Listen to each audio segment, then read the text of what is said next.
সাড়ে 22 ঘন্টা পর পুরো পথে চলছে মেট্রো রেল। স্টেশনে স্টেশনে উপচে পড়া ভিড়।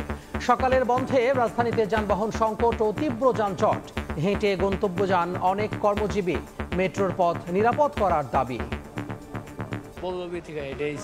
গাড়ি রেখে আমি মেট্রো দিয়ে যাব, মেট্রো এসে দেখেও যে বন্ধ হয়ে গেছে। আমাদের নিরাপত্তা ব্যবস্থা আরো উন্নতি হোক আর কি।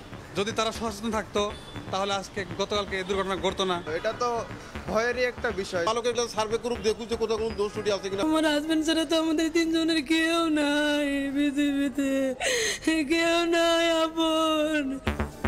স্বামীকে হারিয়ে আর্তনাদ থামছে না স্ত্রীর। বেয়ারিং প্যাডের আঘাতে নিহত কালামকে শরীয়তপুরে দাফন।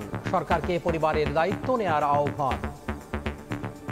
একটা বাচ্চা কাচ্চার কত আশা থাকে, কারে বাবাকে বহন, কারে ডাক দিব, ওই বাচ্চারা কার মনে যাবে। মৌলিক চাহিদা এটা পূরণ করা এখন আমি মনে করি সরকারের দায়িত্ব। পরিবারের দুটো বাচ্চা আছে, ওর ওয়াইফ আছে, তাদের সম্পূর্ণ জীবনের নিশ্চয়তা দিতে হবে এই সরকারের।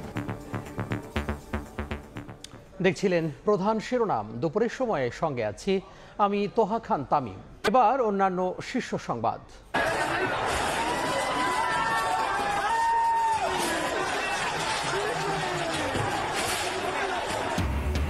সফরে সিটি ইউনিভার্সিটিতে রাতভর তাণ্ডব। ড্রোন দিয়ে নজরদারির পর হামলা।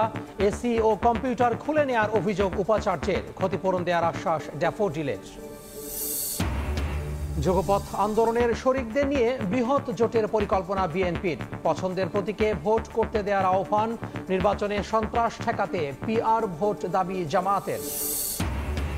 আসন সমঝোতা নিয়ে বিএনপি জামাত দুদিকেই দরজা খোলা রাখছেন সিপি।